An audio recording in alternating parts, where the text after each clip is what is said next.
although I've seen him get fame as a writer and make a career, but somehow I felt it was beyond me. And just 2 years ago, I was just narrating an incident, an idea of a story which I had to my good friend Rajiv Menon, and he said, I like it. Now, I've known Rajiv for a long time. He's not the person to say his likes so instantaneously, unless it is very, very good. So that was encouraging. But he said, why don't you write?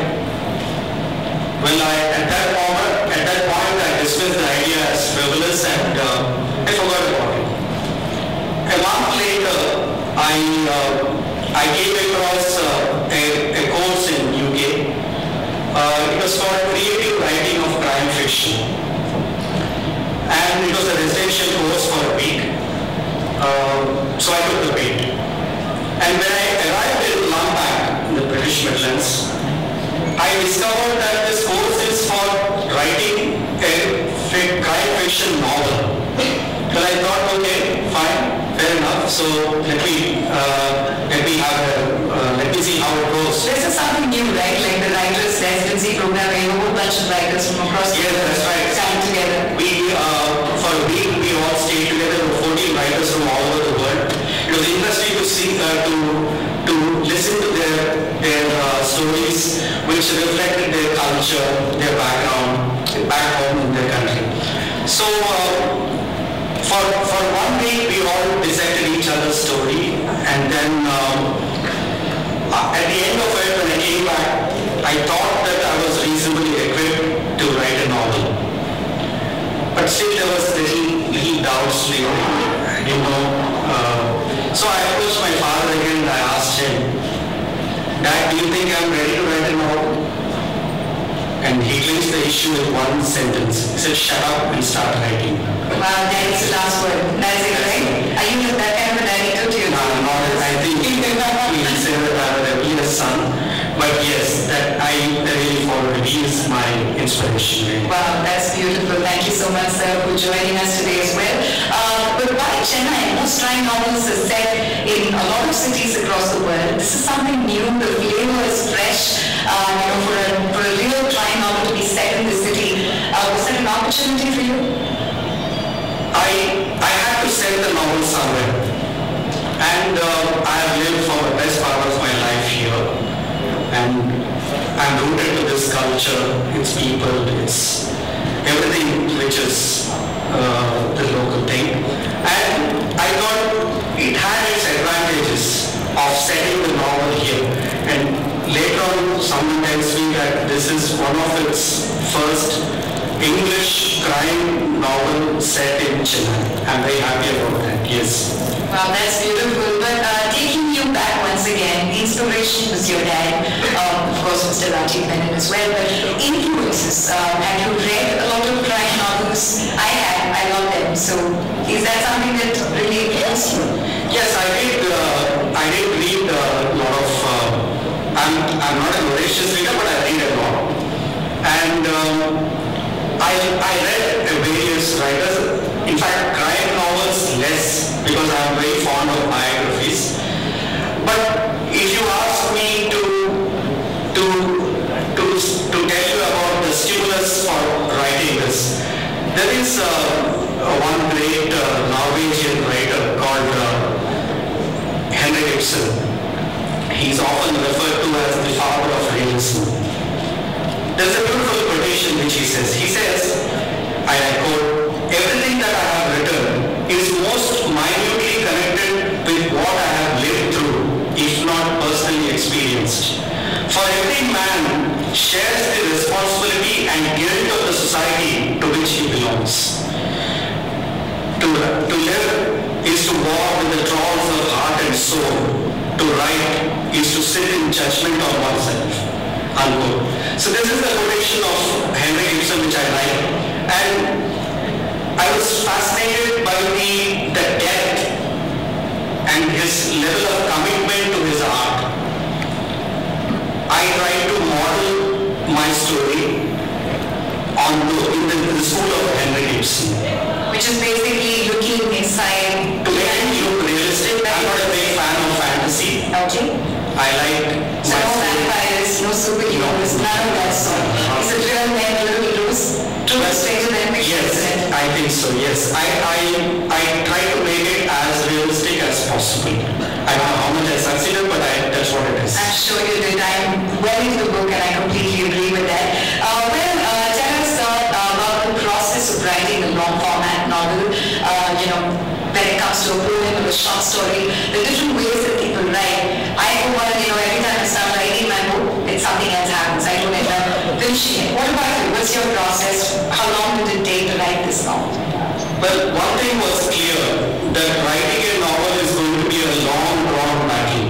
Because it's not going to happen in a short period of time. Like finding a girl, marriage, like that? Well, what are you trying to get at? I'm just asking. Just like that. Let's be serious here. So, I was prepared for a long, drawn battle.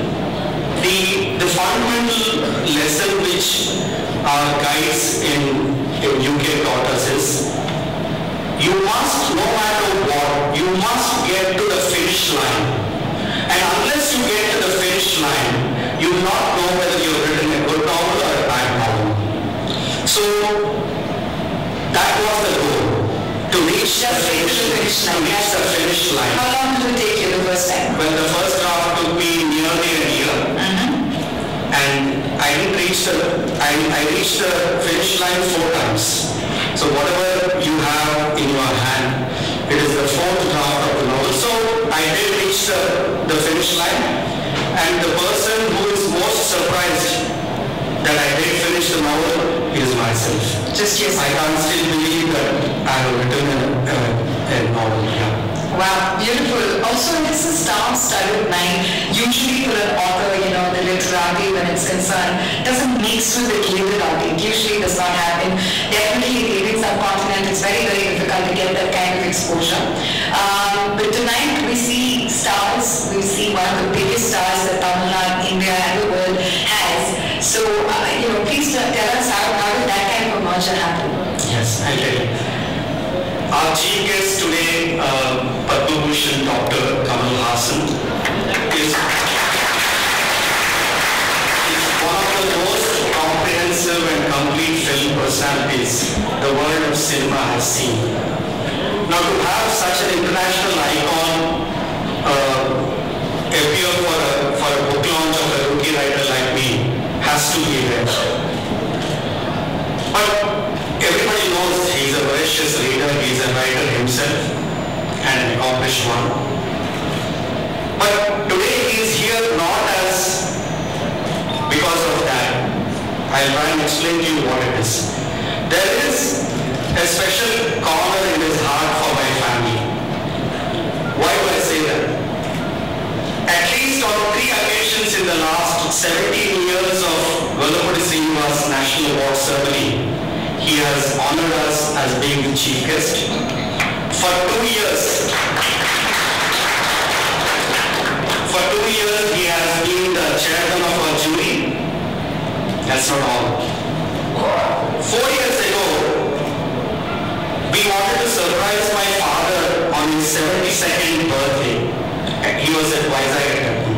So the entire family planned to descend to Vizag. A friend in Chennai suggested that those who are unable to come to Vizag should also get a chance to greet him. So we collected on film a lot of birthday greetings. In the end, it became a nice audio visual.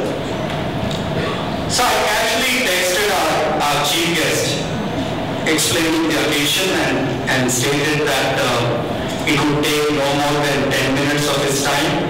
I could come over to his house or to his office, and this is what it is. Almost immediately I got a call on my mobile, private number calling. And the moment I answered, where is Marathi Rogar, the famous voice, inquired and chased Telugu. But it did not take me more than a few seconds to know who it was. And he said, Isaac delighted by his response.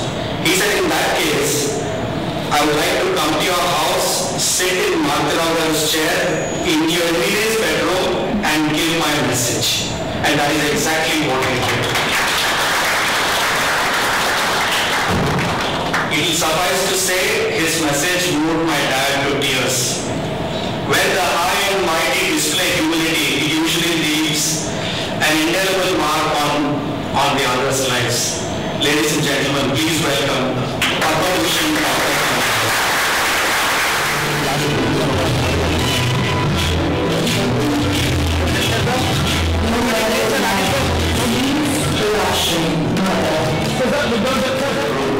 Sat in my chair and greeted me on my birthday when he was at my side. Misleading because I've been a writer for the last 62 years. I've been a writer for the last 62 years. I started writing from my 14th year. I published my book sometime about 56 years back. Nobody noticed my book. Nobody perhaps read it also. Even if somebody read it, nobody told me so. It was not a good book also. And I'm jealous of this boy. Hearing the best actor of the Indian cinema sitting in another wonderful cameraman in a star hotel with such an audience, and Hindu and Indian newspapers and all the papers noticing the work done by this boy. But we're not given this treat in our days. In 1954-55, creative writing was a taboo. It was a taboo in my days because there was no future for vernacular journalism or vernacular writing in those days. There were no TV at all, no channels. There were few films. Even the writers also, there were a very handful. They strayed into cinema by sheer luck and not by desire.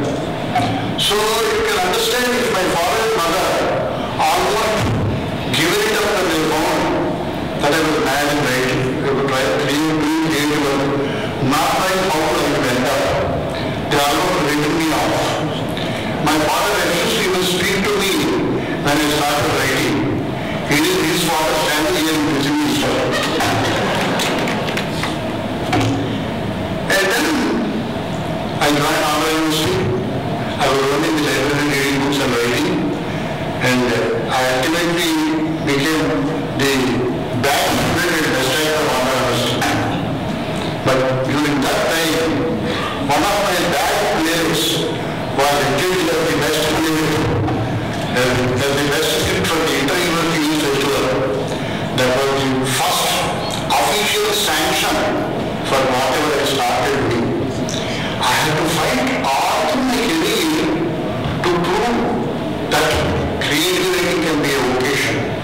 It happened much later. Today, it is possible with so many channels, so many films, so many languages, and it is so nice to see that a creative writer can find his space and his place also. This is very redeeming. It never happened to me. One mother wanted to make his daughter a wonderful tennis player. She not only brought her up so, but gave the name also after the greatest champion of tennis, Martina Navratilova. Her name was Martina Hingis. My mother never did it. My father never did it. But I was lucky and fortunate to fight through the taboo and could become what I could in my life. And again, I congratulate this boy. Before I finish, there is a word of caution. It took at least 10 long years for people around me to notice that I'm a writer and what I have been writing.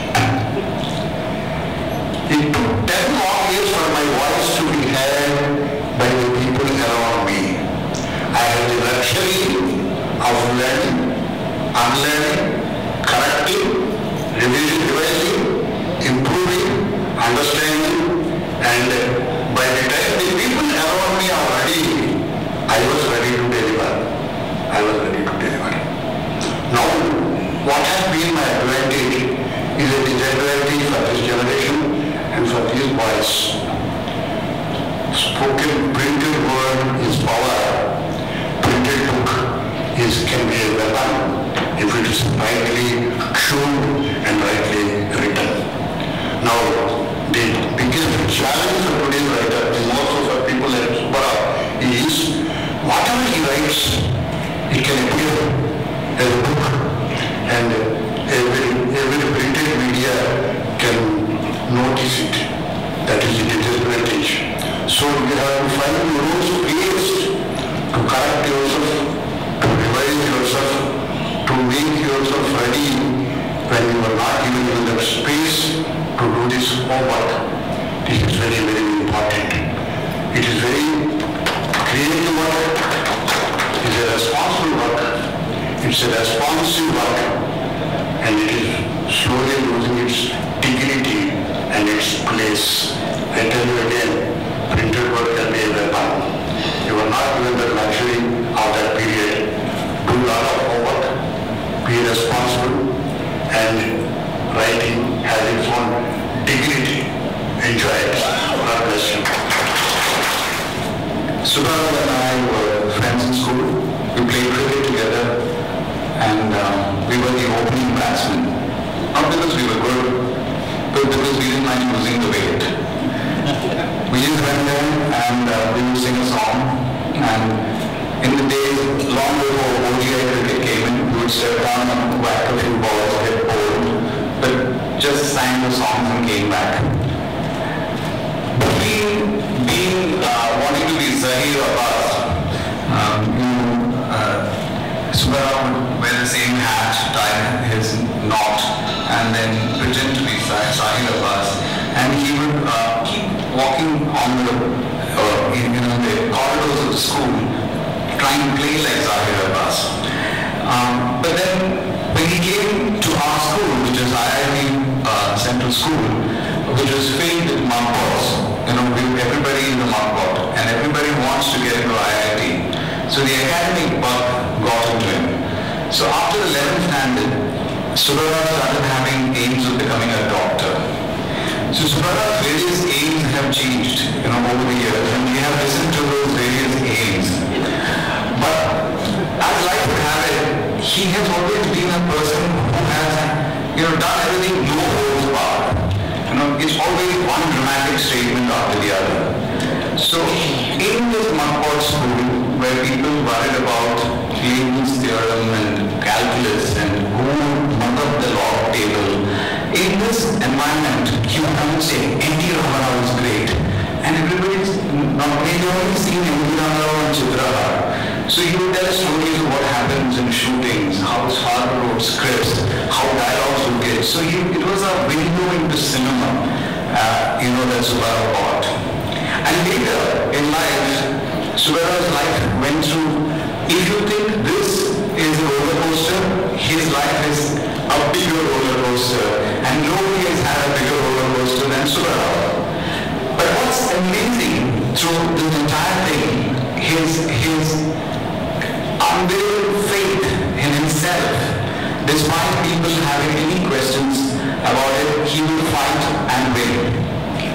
As his dad pointed out, that today anybody can produce a book, and you have to have responsibility. But what's amazing about Subbarao is that he didn't pick up a book and say, okay, let me start writing today. He went about academically. That pursuit that he got into trying to be a doctor when he came in contact with mudpots like us, he went ahead after he tried to finish his degree, then he started business, he did various things. He went and did a long distance course in his degree, then pursued his MA and pursued his MPhil. And it's a very systematic, organized effort that this man does while he ran a real estate empire. As this person went on and built his fortune, we watched in awe. I mean, here was Subbarao driving in a Mercedes. He would come and tell you about fantastic trips that he had. But he was always inquisitive and he was always studying. And then when he kept telling these incredible stories to me, as though he has witnessed them, you know. I mean, some of them true and some of them may be manufactured. I said, whatever be the case, just put it down. And then he would really get frustrated with something that happened, some incident that happened which really got him furious. He would write out these 3-page long emails and send it to all of us. So I said that, listen, if you're writing 3-page longs, just write a little longer and maybe you can produce a novel. I was kidding. But then he really went and did a course. And then he told us about his idea, about what happens, and I won't let out the book because you must read the book. And all I can say is what symbolizes Subbarao to me is a brave man. A man who's written exactly what he thinks. You may like it, you may dislike it, it's your choice. But he has written it exactly like the way he wants it. 2, as a friend, you cannot get a more loyal friend. And I'm delighted that in my life, I've had a friend like Subbarao. Why I say this is, I lived in a family with, my father was the only child, my mother was the only child, my grandparents were the only children. So we just don't have relations. And I remember when my grandmother died, it was me, my brother, and 2 more friends. And we had to take the body out of my flat. So what do I do? I called Subbarao. Subbarao drops in, being a good Telugu Brahmin, he shouldn't be coming to the crematorium, but he comes and he helped with one of the pallbearers. And I never forget that because it's just that kind of loyalty. He's in your face, he tells you exactly what he wants.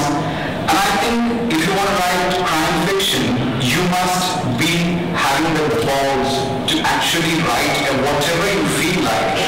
And I completely, in that sense, take a contrarian view.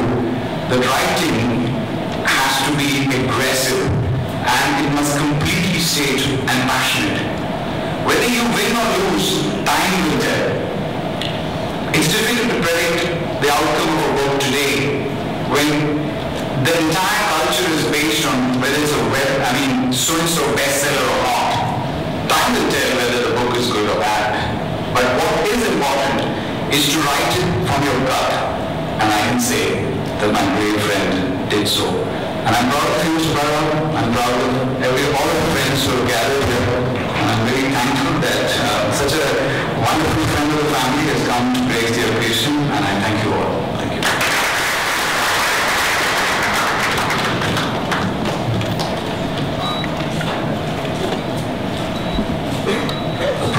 Respected audience, my brother, Ajit Bharat, Subbarao,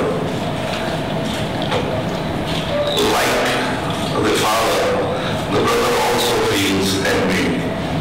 More envy because I'm a high school dropout and yet I want to write. Unlike your father who said, shut up and write, I used to be very talkative and so they just said, shut up. But that didn't stop me. I kept talking and I found an equal companion in my brother. We just had to get together and hours would fly. And he's one of my younger friends that I have in my brother. It's very rare to find such young people nowadays, especially among the young. So they all they're busy trying to get older and wiser. But I like young people like my brother. And so many evenings have been spent in his company. And we're both film buffs. He a senior one. And I would say that writing definitely is not in the DNA. I can't say that because you're Mr. Malhotra, son, you will become a writer. It it's not so. I think he gave you that envelope, gave you that template, asked you to shut up and write or whatever, but he did it. And that is what makes it, because acting was not in the DNA. I was given the support by my father. And I was given all sorts of support to be curious and explore the world with my little mind. And even if it is wayward according to their culture, background, Veda, whatever it is, they allowed me to do it. My questions had to be answered, and if I found an answer suitable for me and it was not suitable for them, they accepted it. And I'm very grateful, and I'm copying my father when it comes to my children. It's very difficult. Now I understand. It's not an easy thing to accept the path of your offspring, especially when it doesn't coincide with your dreams for them. Probably you wanted him to be a doctor. I don't know, but you have accepted his dreams as your own, and you have helped him. And it is not only Mr. Mahaprabhu's dream. People here of Bengal have heard of Vadur Goswami Iyengar. He is a precursor even to writers like Sujata and various other novel writers, especially crime thriller writers. He is one of the greatest. Before, I would say, James Hadley Chase, whose all the novels I've read in times when people found dignity in only saying that I read Jean Le Carre or Van Green. I belong to that group who honestly accepted James Hadley Chase as a great writer. It's not about the writing, the depth. It's not James Joyce, Ulysses, Stream of Conscience, nothing like that. He gave you stories, solid meat. And I always respected that. There are many young writers who do that now. And I'm astounded, especially when I see their age. They're 24, 25, and they write like they've been like red-man people. I don't know where they were sleeping all this while. They just get up and write like wise old men, and they're only 24. I think, though he's not that age, I think you're going to be surprising your readers that way. And no wonder tonight is a very good title, especially the Commissioner of Madras would love to hear that every night. So most metropolises are turning into crime centers, and Chennai is catching up and competing with Ghaziabad and Moradabad. And I hope it doesn't catch up. But it is. And crime and sleaze is something where we have truly become international corruption. India has to become international first in corruption, and then we're catching up slowly. And we are inviting people to make it here as well. Stop. So, I know that I haven't read the novel. I have to apologize, but I will now. While I recommend the novel, I will also become one of your ardent readers. And my request is, please continue, because we must have somebody from Chennai learning English, and it will make me proud. And it will make you proud. But don't lean back on your laurels, because all that pride might be knocked over. I might write an English novel, and all that it will go away, because even I have started writing in English. So nobody is talking to happen now. I write in present continuous. That's a screenplay. For me, that's very interesting. And you don't have to be highly educated to write a screenplay. It's a different language.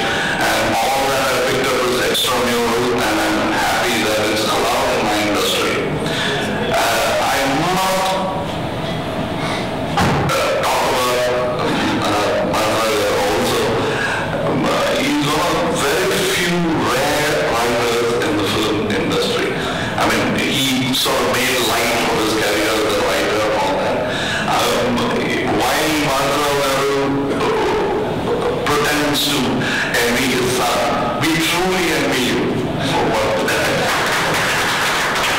we truly envy you because his Osita Katha, which was made as Moonu Mudichu by Mr. Balachandra, because he liked the story, that became Moonu Mudichu in Tamil instruments.